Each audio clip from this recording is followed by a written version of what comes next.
जय हिंद प्यारे साथियों। तो चलिए आज हम लोग दो नए टर्म के बारे में जानते हैं, जिसमें पहला होगा आपका प्राइम नंबर और दूसरा होगा आपका कंपोजिट नंबर।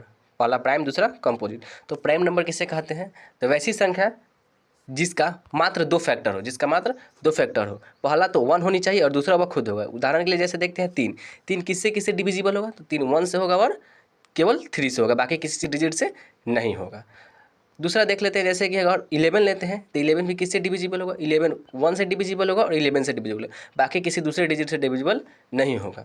तो वैसी संख्या जिसका केवल दो ही डिविजिबिलिटी हो उसे कहते हैं हम प्राइम नंबर। दूसरा देखते हैं हम लोग कंपोजिट नंबर। तो कंपोजिट नंबर किसे कहते हैं? तो वैसी संख्या जिसका दो से ज़्यादा फैक्टर हो, जिसका दो से ज़्यादा फैक्टर हो। जैसे कि 4 किससे किससे डिविजिबल होगा? तो 4 1 से भी डिविजिबल हो जाएगा, और किससे होगा? तो 4 2 से भी डिविजिबल होगा और 4 से भी डिविजिबल होगा। तो वैसी संख्या जिसका दो से ज़्यादा फैक्टर हो उसे हम कंपोजिट नंबर कहते हैं। अब एक बात आती है कि सबसे छोटा कंपोजिट नंबर क्या होगा?